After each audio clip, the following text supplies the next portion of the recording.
So even though it is February of 2025, and I am firmly in my 2025 reading journal, I thought that I would do a little backtracking and show my 2024 reading journal. October reads. When in doubt, go to the library. I read 7 books in October. The Craft, Stories I Wrote for the Devil, Beautiful Villain, The Dead Take the A Train, The House on Trad Street, An Elderly Lady is Up to No Good, Eat the World, and A Tempest of Tea, which was a massive letdown. Craft, Stories I Wrote for the Devil, I should have DNF'd. I tried to DNF it, and then I was just like, maybe it'll get better. It didn't. Like, I don't, why? Oh, why didn't I DNF this? Like, I still don't. The author is basically writing these magic realism stories, and the author, it's very meta, and they're writing these stories for the devil, but why does, like, I still don't quite understand the connection of how her stories go to the devil.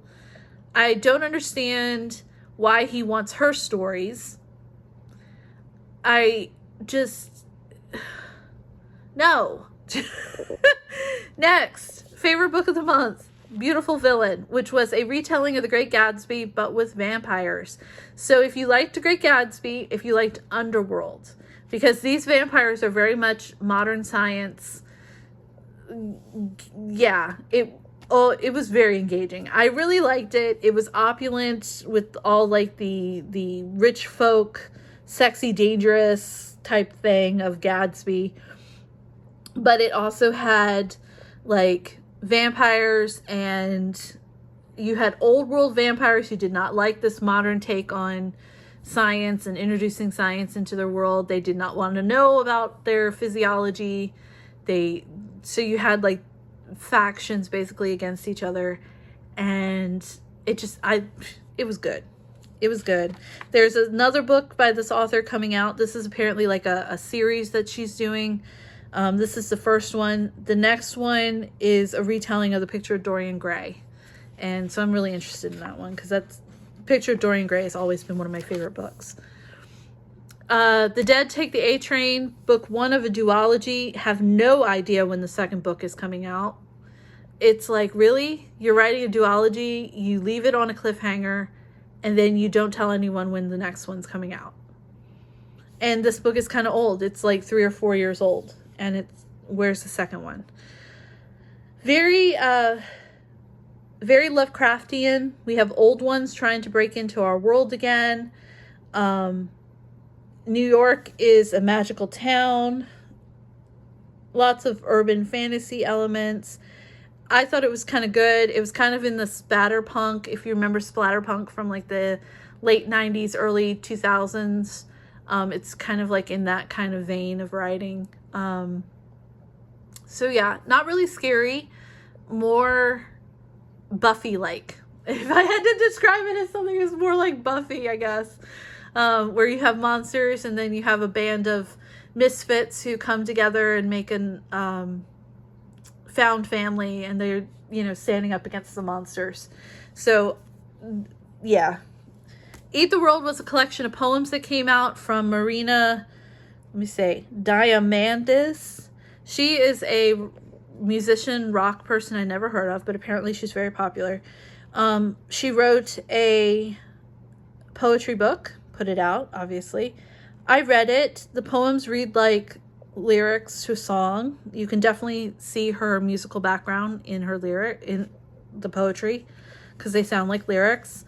The artwork was a lot of collages that she had made, so you really get to see that she is a multifaceted artist.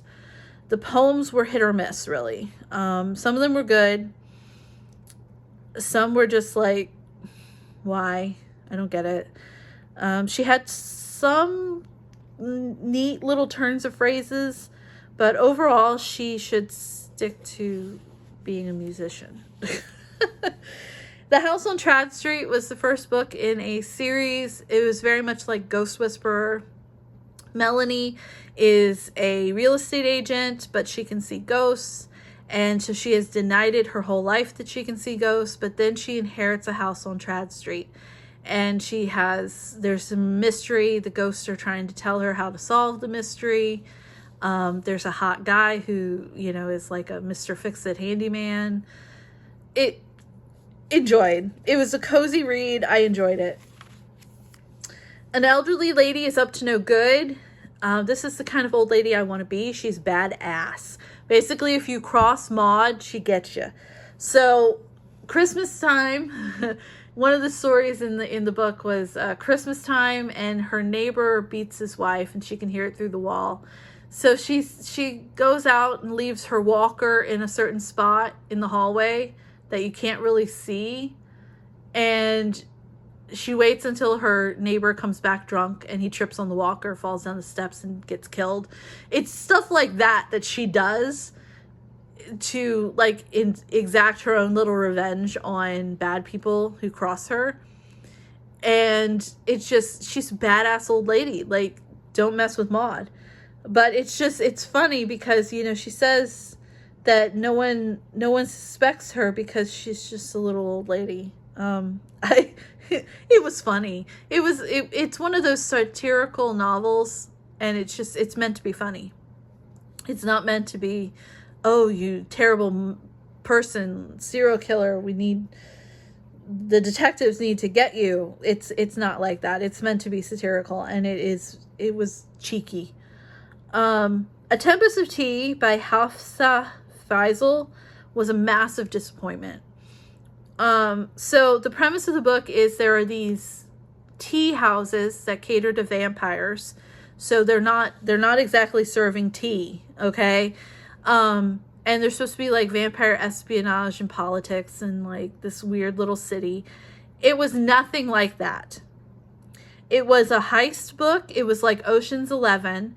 They are trying to steal these scrolls. The characters are a found family type, which was good. I liked stories like that, but I don't care about heists. I don't care about robbers. I don't care about stealing stuff. I don't care. I wanted more about the tea houses and the vampires and the politics and more about that, but we got a sprinkle of that, and then, oh, let's go be thieves. No. And then there were some things that were very predictable that was revealed about the characters that I called on page 20. I said, this character is blah, blah, blah, blah, blah, blah. And then you get to the end of the book and they're like, ooh, magic reveal of this character and what this thing is. And you're like, dude, I had that pegged in the beginning of the book. This is not a reveal. This is not a plot twist. You are predictable. There's a sequel coming out. I don't know if I'm going to read the sequel. I don't know. I wonder if it's this is the first book and we got to build all this stuff, and then the second book is whoa, or if this is all it is. So that would be my incentive to pick up the second book, just to see if it gets better. But I was disappointed. November. It's me and Remy. I'm ready to hibernate with some tea and books, please. I was, very much. I read 7 books: Sleep Tight, Inheritance, Then She Was Gone, A History of Ghosts, Spirits, and the Supernatural, The 7 Husbands of Evelyn Hugo, This Cursed House, and Catstrology. So, Sleep Tight was a serial killer mystery book about a very much like an Agent Starling type girl who she was involved in this murder case because of her father when she was a kid. Now as an adult, she's a detective herself, and her child gets kidnapped. And it's by the cult that worshipped that serial killer her father put away. And it was good. Good mystery. Had all the vibes. It checked off all the boxes. Creepy cult, serial killer were do the themes of do we should we really turn serial killers into celebrities? Like, it was good. Very Agent Starling type lead character. Only problem is there was a sub story of drug use, and it was disappointing. I was disappointed in the character, and I was like, really? Right now you're going to choose to fall off the wagon? Seriously? But again, that's kind of reality, though. That's kind of very realistic. Alcoholism and drug abuse is a disease, and you never know when it's going to flare up.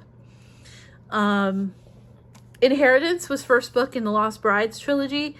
I liked this so much. Nora Roberts, she is one of those writers that you're just like, oh, Nora Roberts, eye roll.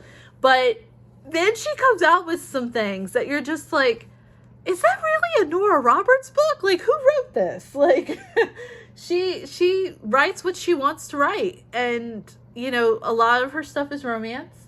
A lot of it's mystery, horror, like serial killery stuff. And then she comes out with this like paranormal stuff. She's had an end of the world horror book. That book series was phenomenal. She's written about dragons. Like, she does not play by the genre rules. She writes what she wants. This one is a haunted house, like, mystery, I guess. A girl inherits a house. Turns out it's haunted. There's also the family, basically, is haunted, and she gets pulled into it, and it was a good one. I have the second book on my shelf. I'm saving it for a day when I need a good book to read, because like I'm all about it. Then I read two nonfiction books, Castrology and A History of Ghosts, Spirits, and Supernatural. Castrology was I gave it a 3 basically because of the photography throughout it, but if you're really into astrology, get an actual book on astrology, because this one sucked. Like, it did not have that much content on the actual astrology. It did have very nice photographs of cats. A History of Ghosts, Spirits, and Supernatural, very good, very informative, great artwork and photographs of artifacts that go along with the folklore and the urban legends. Definitely, this was a good one. This was a good little one. Evelyn Hugo. The Seven Husbands of Evelyn Hugo. Definitely my favorite book of the month. Definitely one of the top books of the year for me. I really enjoyed reading about this mastermind. She was a mastermind. Evelyn Hugo was... she was such a dynamic character. And the way the story was built up, you could see, if you follow old Hollywood, you could see the parallels between the characters and like who they were kind of really based on in real life. I thoroughly enjoyed this book. I could not put it down. I think I read it in 2 days. Like, I could not put this book down. It was very, very good. There are rumors that Netflix is making a movie. I hope they do it justice, because this book was good. Then She Was Gone by Lisa Jewell. It was a mystery. A girl goes missing, and the book starts off, many years later, decades so later. The mother still has not let it go. The marriage broke up. The mother treats the surviving children poorly, in my opinion. I don't understand that. Like, if you lose a child, my God, that is a nightmare. Wouldn't it make you love the ones you have left more? Like, wouldn't you treasure what you do have even more, because you know what it feels like to lose it? Like, I don't understand. She had a very horrible relationship with her surviving daughter. She treated her always like she was less than, like not good enough. And I'm thinking to myself, why? Like, wouldn't you treasure her more? Like, I don't get it. The ending, the twist, this was twisted. Like, the actual what happened to the kidnapped daughter and the ending was twisted. Like, it was a very... Lisa Jewell mastermind, I guess, in building this mystery and everything. But I just, I couldn't get past the bad mothering. I couldn't. This Cursed House, fantastic debut novel. So Del Sandine, she has written a novel about a haunted house, basically. But it's not haunted so much as it's cursed. So this girl, Gemma, she's in Chicago. She gets a job offer to be a teacher for a family in New Orleans. This is the 1960s, pre-civil rights. Okay. So she goes down to New Orleans to work for this family and finds out some family secrets and that this family is cursed, and they believe that she is the only one who can break the curse on the family. So now she's got to figure out what happened, why the family was cursed, and how to break it. But there is just so much deep ingrained racism, and racism within the own minority. Like this family that she's working for, her employers, they are light-skinned African Americans, and they look down on her for being dark-skinned. Just stupidity. Like, it's just racism, and it's just terrible. But that was, I guess, the 1960s South. But very strong debut novel. Had some really twisted stuff. Pulled some history, family secret, just a really good Southern Gothic. So yeah, hit all the notches. December. A book is not an escape from life, but a shortcut to a better one. I read 30 books in December. So I read 7 novels. And then I read 23 children's books because I did a children bookathon. I did like a nostalgia thing. So let's take a look here. So the 7 books. Favorite book of the month was Holly Hara, which was a young adult novel about a girl whose mom moves her and her kid brother into the old family home. The old family home is like got a reputation for being the creepy house on the end of the lane. People think it's haunted. There's a missing girl from their family history that the girl, she starts to uncover what happened in the past. And it was good. It was a good little book. A little predictable, like YA novels are, but it was a pleasant read. I'll Be Waiting was interesting. Kelly Armstrong. It was very much like The Haunting with Liam Neeson or The Haunting of Hill House. Character, her husband dies. She does these seances every so often to try to contact him on the other side. She's got this parapsychologist who's doing these seances. They go to a retreat at this supposedly haunted house. It's going to be like super magic place to do the seance. And there's some other twists of the girl's past comes back to haunt her, basically. And it's not exactly a ghost. So I liked this book because it showed a character with a disability that it wasn't, her life was not the disability. Like, she was not defined by it. She just had it. You know what I mean? I don't like books that exploit something about a character. Like Victor Laval and the lesbian couple, he was just exploiting. They were lesbians. And, you know, you read books with people with disability and it's just all about their disability. No, you know, that's just one part of their character. Show the whole character. And I feel like this book showed the whole character and what it was like for her to get through her grief over losing her husband. And it was good. Spooky, had some good action at the end. The climactic scene was, I mean, heads rolled, literally. You'll get that joke when you read the book. And it was good. It was a good one.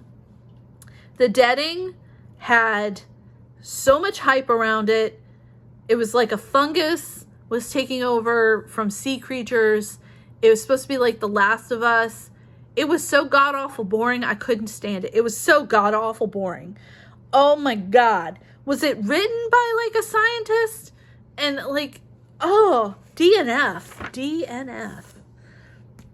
The Ice Dragon, George R.R. Martin. This was a young adult, child, middle grade book written in the world of Game of Thrones about the mythology of an ice dragon and how this young girl befriends an ice dragon, and the ice dragon basically saves her during the war. And then it was cool. It was a great little book.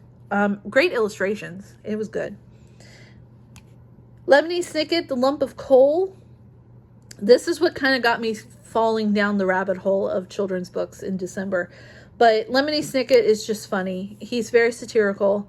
And this lump of coal basically is our protagonist. But some of the quotes in it, like many people who dress in black, the lump of coal was interested in becoming an artist. And then this one, perhaps I should just bury myself and become a diamond after thousands of years of intense pressure. I know it's for children, but just some of the quotes were very adult life and adulting. James Harriet, I was rewatching All Creatures Great and Small, which is one of my favorite TV shows. And James Harriet is the actual guy the show is based on. He was a vet in the 30s, 40s, I can't remember. But this book was geared, they had pulled some parts of his memoirs and put them into a treasury for children. And I really liked it. It was good. Wholesome stories about being a vet and helping animals. Some of the quotes James Harriet has said: if having a soul means being able to feel love and loyalty and gratitude, then animals are better off than a lot of humans. And then lastly, this other quote I've got here: and the peace which I always found in the silence and emptiness of the moors filled me utterly. I love James Harriet's stuff. The Best Christmas Pageant Ever. I read that as a kid in grade school. They had a film come out again this year. I think they've made it into a film like 3 or 4 times. It's always funny. It's funny. Like, just some of the characters, the kids, the poor kids who are bad, the way they just experience this Christmas pageant and they just get all in. They get really invested in this Christmas pageant. And it's funny. And one thing that I do like about this book is that, the Christmas pageant is like Christian, religious, and all that shit. But at the same time, you don't have to be a Christian to appreciate this book. Like, you don't have to be all into God to get the funny out of this book. This book was just genuinely kids being funny. The Christmas Guest, Peter Swanson, reminded me very much of The Girl with the Dragon Tattoo in the aspect of the sister who knows the dark secret of her brother, and then she flees and changes her name in that part of the story. And it just, it was cozy English mystery, like suspense. I just really, really liked it. I do recommend it. It is a short read. I think it was 200 pages. Creepy little Christmas book. The ending with the idea of ghosts of the past was very good. It was, Christmas in England, ghosts are like the thing, and this definitely played into that cultural thing, and it was good. Good. So then I finished off the year with my children's Christmas bookathon. Most had a Christmas theme. Some were just favorites from childhood that I liked, and I just reread them. And so I didn't really do call pile for them. I just kind of rated them what I thought they would be on a scale. And some ones that definitely stood out. Always, I really liked The Snowy Day. I just think the artwork in that is great. Madeline. I always loved Madeline. Surprise. Okay, so the surprise one that really stood out. The Most Serious Fart Now, generally, I do not find things like this funny. I find them vulgar, and I don't think they're funny. But this was funny. Like, so basically, this young fart, I know, I'm so sorry for the language in the next, 2 minutes. This young fart wants to make change in the world, and he wants to change how things are done. And he has to go up against these old farts to get them on his side to change. And it just was so funny. It was so satirical. Like, it was satire. And it was just really good. And I'm like, this is a children's book for real. The satire in this book is above children's, it's above children. It's geared towards adults, but it's a children's book. It was, I liked it. It was good. So here's the complete list of children's books that I read. There were 23 of them, and those were my ratings for them. So I'm just going to pause for a second on this and let you see the whole list. Like I said, some of these classic books like Pokey Little Puppy, If You Give a Mouse a Cookie, those were favorites from my childhood that I just wanted to read again. And then other ones like Little Red Sleigh, A Bad Kitty Christmas, The Station Cat, those were all new ones to me.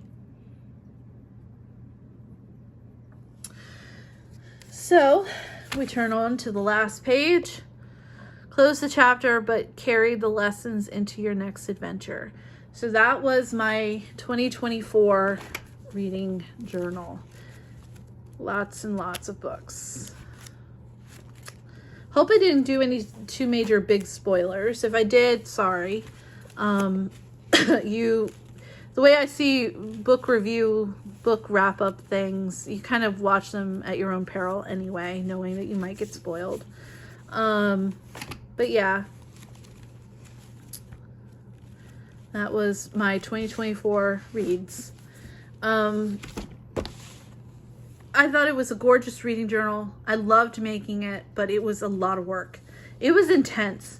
Every month, every read, doing these little spreads on them, trying to find pictures, figuring out what pictures would represent the story, the characters, etc.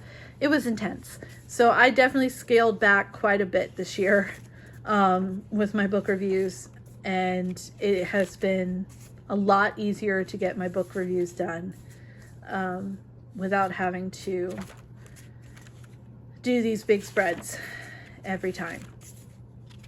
But there's my book journal. Thank you so much for flipping through it with me and listening to all of these little bits. I think what I'm probably going to end up having to do is split up this video because it was very, very long. So you've probably seen this in multiple parts. And so thank you for watching all of them.